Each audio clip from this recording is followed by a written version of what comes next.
வணக்கம். GK with JK channel மூலம் வரவேற்கிறேன். எனக்கு அதிகமாக கடன் இருக்குங்க. கொஞ்சம் நெஞ்சம் கிடையாது, எக்கச்சக்கமாக இருக்குது. லோன்லாம் அங்கங்கே வாங்கி வச்சுருக்கேன். கைமாத்தாவும் கடன் வாங்கி வச்சுருக்கேன்.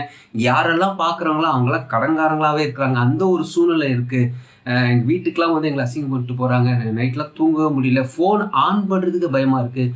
ஒரே கடன்கார தொல்லை தாங்க முடியல.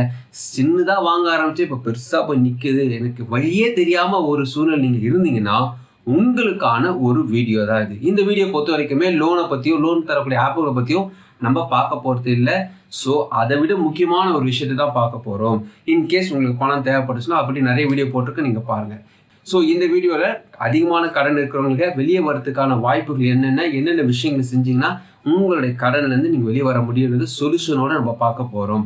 அதுக்கு முன்னாடி ஜிகே சேனல் இது வரைக்கும் நீங்கள் சப்ஸ்கிரைப் பண்ணாலும் சப்ஸ்கிரைப் பண்ணி பார்த்து பெல்லைக்கான ப்ரெஸ் பண்ணி ஆல் ஒரு ஆப்ஷன் கிளிக் பண்ணுங்கள். இது போல செய்யும்போது நாங்கள் அப்லோட் பண்ண வீடியோஸ் நோட்டிஸ் உங்களுக்கு பிடிச்சிருக்கும். இந்த வீடியோ உங்களுக்கு பிடிச்சிருந்துச்சுன்னா ஃப்ரெண்ட்ஸுக்கு ஷேர் பண்ணுங்க. தெளிவாக வரைக்கும் நான் மறக்காம லைக் பண்ணுங்கள். எக்கச்சக்கமாக கடன் இருக்கிறவங்களுடைய பெரிய பிரச்சனை என்னென்னு பார்த்தீங்கன்னா அவங்களுடைய இன்னர் மைண்ட். உங்களுடைய இன்னர் மைண்ட் எதை யோசிக்குதோ அதுதான் உங்களுக்கு நடக்கும். உங்களை சுற்றி இருக்க விஷயங்கள் அதான் நடக்கும். ஃபர்ஸ்ட் ஆஃப் ஆல் ஒரு பயம் நமக்கு இருக்கும். பேசிக்லி பயம் இருக்கும்.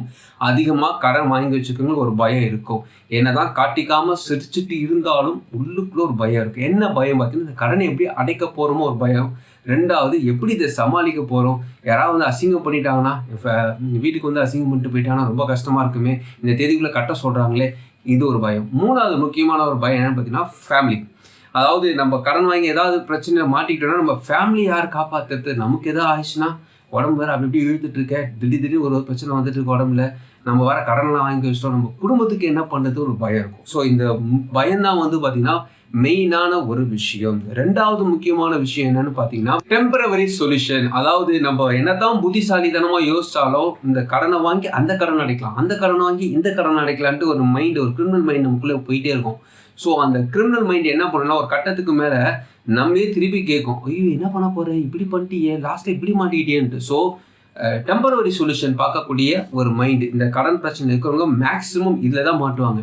அதாவது இந்த கடனை வாங்கி அது அடைச்சிடலாம், அந்த கடனை வாங்கி இதை அடைச்சிக்கலாம், இப்போதைக்கு இதை சமாளிச்சிடலாம், இந்த தேதியில் இது கொடுக்கணுமா, இப்போதைக்கு விட்டு ஒரு 20 நாள் கழிச்சு தரலாம் சொல்லிட்டு அவர்கிட்ட வாங்கிப்பாங்க. ஸோ இந்த டெம்பரவரி சொல்யூஷன் வந்து பெரிய விஷயமா இருக்கு. மூணாவது முக்கியமான விஷயம் உங்களுடைய உடம்பு. உங்களுடைய உடம்பை பற்றி நீங்கள் கவலைப்படுறதே கிடையாது. ஸோ அதிகமான கடன் இருக்கவங்களுடைய பெரிய பிரச்சனை பிபி சுகர்லாம் நார்மலாக வந்துடும்.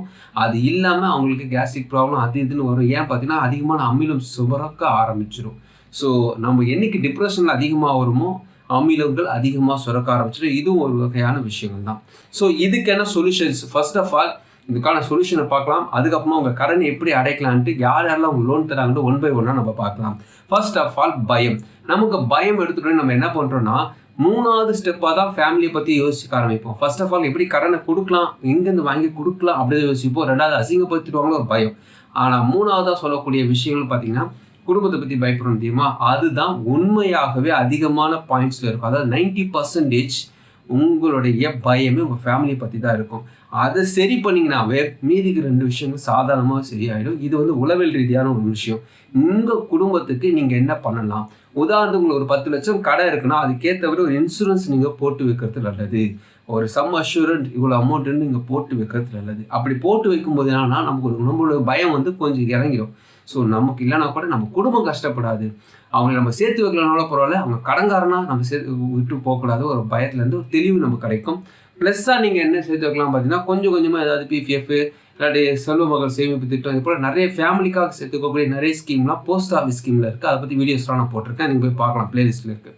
ஸோ இது போல் ஃபேமிலிக்காக நீங்கள் சேர்த்து வைக்கும்போது உங்களுடைய பெரிய பயம் நீங்கிடும். இது ஃபர்ஸ்ட் பாயிண்ட். ரெண்டாவது முக்கியமான விஷயம் டெம்பரவரி சொல்யூஷன். ஒரு விஷயங்களை தேர்ந்தெடுக்கிறீங்க தெரியுமா, இந்த கடனை வாங்கி அந்த கடனை கட்டலாம், இந்த கடனை வாங்கி அந்த கடனை கட்டலான்ட்டு. அதுக்கு பேசிக்காக பர்மனன்ட் சொல்யூஷன் என்னன்னு பார்த்தீங்கன்னா அதிகமான வட்டி இருந்தாலும் பரவாயில்லை, நல்ல ஒரு கம்பெனி, நல்ல ஒரு ப்ரைவேட் பேங்காக இருந்தாலும் பரவாயில்ல, நல்ல அமௌண்ட்டு தராங்களா பார்த்து சின்ன சின்ன கடனெல்லாம் அடைக்க பாருங்கள்.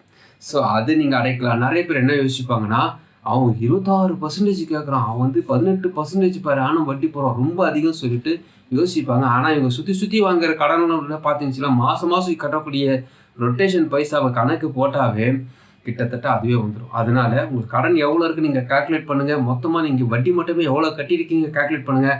எவ்வளோ வட்டி கட்டியிருக்கீங்களோ அதை அப்படியே 100ல் போட்டு எவ்வளோ பர்சன்டேஜ் போட்டிங்கன்னா கிட்டத்தட்ட 20-26% நீங்கள் வட்டி மட்டுமே கட்டியிருப்பீங்க. ஸோ அதனால் ப்ரைவேட் பேங்காக இருந்தாலும் பரவாயில்ல, அவங்க நல்ல அமௌண்ட் தரானா அதை வாங்கி எல்லாத்தையும் க்ளோஸ் பண்ண பாருங்கள். அப்பற்பட்ட ஒரு 3 பேங்க் அப்படின்னு சொன்னால் ஐடிஎஃப்சி ஃபர்ஸ்ட் பேங்க் சொல்லலாம், பஜாஜ் ஃபின்சேவ் சொல்லலாம், பஜாஜ் ஃபைனான்ஸ் சொல்லுவாங்க. இது இல்லாமல் நிறைய ப்ரைவேட் பேங்க்லாம் இருக்குது. HDFC பேங்க் இதுக்கு லோன் தராங்க. ஸோ டெபிட் கன்சல்டேஷன் லோன் இவங்க தராங்க. நீங்கள் அதை ட்ரை பண்ணி பார்க்கலாம். சில பேர் ஒரு ஆப்பில் லோன் வாங்குறது மட்டும் இல்லாமல் 3-4 பேங்க் ஆப்பில் ட்ரை பண்ணி வாங்கியே வச்சுருப்பாங்க. ஸோ ஆப்பை பொறுத்த வரைக்குமே ஒரு ஆப் அதுதான் நல்லது, அதான் வந்து எப்போவுமே நல்லது. அதுக்கு மேலே நீங்கள் ட்ரை பண்ணிங்கன்னா பிரச்சனை தான். ஏன்னா வட்டி அதிகமாக இருக்கும், அது ஒரு ஹேபிட்டாகவே ஆகிடும். ஸோ ஆப்பில் லோன் வாங்குறது வந்து ஒரு அவசரத்துக்கு வாங்கலாமே தவிர ஹேபிட்டாக மாறாமல் இருக்கணும். இன்ஸ்டண்ட்டாக போட்டால் கடிச்சிட்டுப்பா பார்த்துக்கலாம்ப்பான்ற இந்த தற்காலிகமாக எடுக்கிறீங்க தெரியுமா, டெம்பரவரி சொல்யூஷனில் இதுவும் வந்துடும். நீங்கள் எடுத்தீங்கன்னா 3 மாதம் கட்டிட்டு அந்த ஆப்பை அன்இன்ஸ்டால் பண்ணிட்டு போயிட்டே இருக்கணும். அடுத்த ஆப்புக்கு ட்ரை பண்ணக்கூடாது. இது வந்து மனசில் யோசித்து வச்சுக்கோங்க. ஸோ இது ரொம்ப முக்கியமான விஷயம். 3வது முக்கியமான விஷயம், உங்களுடைய ஃபிசிக்கல் ஹெல்த்தை நீங்கள் பார்த்துக்கணும். நிறைய பேர் கடன் அதிகமாக இருக்கவங்க காலையில் எத்தனை மணிக்கு எழுந்துக்கிறாங்க பார்த்தீங்கன்னா 8 மணிலேருந்து 9-10 மணி இருக்குமே அந்த டைமில் தான் எழுந்துப்பாங்க. காலையில் எழுந்துக்கக்கூடிய பழக்கம் அவங்களுக்கு இருக்காது. சீக்கிரம் எழுந்து என்ன பண்ண போகிறோம், தூங்கக்கூடிய இடம் தான் நிம்மதியான ஒரு விஷயம். நான் நிம்மதியாக தூங்கினா போதும், அது மற்றெல்லாம் சமாளிச்சுட்டு தூக்கத்தை அதிகப்படுத்துவாங்க, நைட்டெல்லாம் தூங்காமல் இருப்பாங்க. ஸோ காலையில் சீக்கிரமாக எழுந்துக்க நீங்கள் பழக்கப்படுத்திங்கனாவே உடம்பு உங்களுக்கு ஒத்துழைக்க ஆரம்பிச்சிடும், மைண்டு ரிலாக்ஸ் ஆகும். உங்களுடைய மூச்சு பயிற்சி செய்யுங்க. இதெல்லாம் பார்த்தீங்கன்னா உங்களுடைய ஹெல்த்து நல்லா வச்சுக்க முடியும். எதுக்கு இதெல்லாம் நான் சொல்கிறேன் அப்படி பார்த்தீங்கன்னா, நிறைய பேர் கடன் அதிகமாக இருக்கிறவங்களுக்கு உடல் ரீதியாக பிரச்சனைகள் வர்றதுக்கு இதுதான் முக்கிய காரணம். நைட்டெல்லாம் தூங்காமல் இருப்பாங்க, காலையில் 9-8 வரைக்கும் தூங்குவாங்க. அப்படி தூங்கினா கூட உங்கள் உடம்பு கெட்டு போகும். நீங்கள் தூங்காமல் இருந்தால் என்ன ஆக போகுது, பணம் கொட்டோக போகுது கேட்டிங்கன்னா 6 மணிக்கு ஒரு தடவை எழுந்து பாருங்கள். பணம் கொட்டுதோ இல்லையோ உங்களுக்கே உங்கள் மேலே ஒரு நம்பிக்கை வரும். கண்டிப்பாக அதுலேருந்து வெளியே வர முடியும். ஸோ கடன் அதிகமாக இருக்கிறது ஒரு மேட்ரு கிடையாது. கடனை ஈஸியாக நீங்கள் அடைக்க முடியும். ஆனால் அதுக்கு முன்னாடி உங்களை நீங்கள் தயார்படுத்துக்கான விஷயங்கள் தான் இந்த 3 விஷயத்த சொல்லியிருக்கேன். 1 உங்களுடைய பயம், 2வது டெம்பரவரி சொல்யூஷனை தேடாதீங்க, 3வது முக்கியமான விஷயம் உடம்பை பார்த்துக்கணும். இதோட கூட இன்னொரு விஷயம் சொல்லணும்னா, பொய் சொல்லக்கூடாது. நீங்கள் யார்கிட்டலாம் லோன் வாங்கி வச்சுக்கிறீங்களோ பொய் சொல்லி லோனை வாங்காதீங்க, சமாளிக்காதீங்க. சமாளிச்சுட்டு இப்போ நீங்கள் சமாளிக்க முடியும், ஆனால் எப்பவுமே சமாளிக்க முடியாது. ஒரு அவசர தேவைக்கு நீங்கள் வேட்டையாக போய் கேட்டிங்கன்னா கூட இவன் பொய் சொல்லுவான்ப்பான்னு ஒரு விஷயம் வந்துடும். ஆனால் சின்ன பொய் கண்டிப்பாக உங்களை ஏமாற்றும். அதிகமாக கடன் வாங்கி மாட்டிட்டு இருக்கவங்களுடைய பெரிய பிரச்சனையை தான் அவங்க வெளியே வராமல் இருக்கிறது முக்கியமான காரணமே நம்பிக்கை யாருக்கும் இவங்க மேலே இருக்காது. ஸோ நம்பிக்கை குறைஞ்சிரும். அதனால் சொன்ன தேதியில் கொடுக்குற மாதிரி ஒரு நம்பிக்கையான வார்த்தை இருந்தால் சொல்லுங்கள், இல்லாட்டி பொய் சொல்லாதீங்க, என்னால் முடியாது சொல்லிவிடுங்க. ஸோ இது வந்து கஷ்டமான ஒரு வார்த்தை தான். உண்மை சொல்லி நீங்கள் அழகாக திட்டு வாங்கிட்டு கூட போயிடலாம். பொய் சொல்லி சமாளிக்கிறத காட்டிலும் உண்மை சொல்லி திட்டு வாங்கிட்டு போயிடலாம் பெட்ரு. ஸோ நெருக்கடியான ஒரு சூழ்நிலை உங்களுக்கு இப்போ இருக்குது. இந்த பிரச்சனையில் இதெல்லாம் செஞ்சால் எனக்கு பணம் வந்துடுமா கேட்டிங்கன்னா, நீங்கள் செய்ய பாருங்கள், கண்டிப்பாக உங்களுக்கு பண பிரச்சனை வெளியே வர முடியும். இதெல்லாம் நான் எங்கேருந்து எடுத்து உங்களுக்கு சொல்லிட்டு இருக்கேன்னு பார்த்தீங்கன்னா, ப்ராக்டிக்கலாக என் ஃப்ரெண்ட்ஸ் சர்க்கிளே நான் பார்த்துருக்கேன். அது மட்டும் கிடையாது, இது 3 விதமான புக்ஸில் இருந்து தான் இந்த விஷயம்லாம் எடுத்து சொல்லியிருக்கேன். ஃபர்ஸ்ட்டு சொல்லக்கூடிய புக் பார்த்தீங்கன்னா the law of success, Napoleon Hill எழுதிய இந்த புக்கு பொறுத்த வரைக்குமே எபிசோட் 99 எபிசோடு புக்கு இருக்குது. சூப்பரான புக்கு, தமிழில் மொழிபெயர்த்து பேசியிருப்பாங்க. சூப்பராக இருக்கும், நல்லா அழகாக விளக்கியிருப்பாங்க. ப்ராக்டிக்கலி என்னென்ன விஷயங்களை செஞ்சால் வெளியே வரலாம் டீட்டெயில்ஸ் சொல்லியிருப்பாங்க. அதுலேருந்து 2-3 பாயிண்ட்டாக எடுத்து உங்களுக்கு ஷேர் பண்ணியிருக்கேன். 2வது முக்கியமான புக் பார்த்தீங்கன்னா 100 Things Successful People Doன்னு ஒரு புக்கு. 3வது புக் பார்த்தீங்கன்னா 7 Money Rules for Lifeன்னு ஒரு புக்கு. 3 புக்கும் சூப்பரான ஒரு புக்கு தான். இது குக் எஃப்எம்ல இருக்குது. அது லிங்க் வந்து டிஸ்கிரிப்ஷன் பாக்ஸில் கீழே கொடுத்துருக்கு, ட்ரை பண்ணி பாருங்கள்.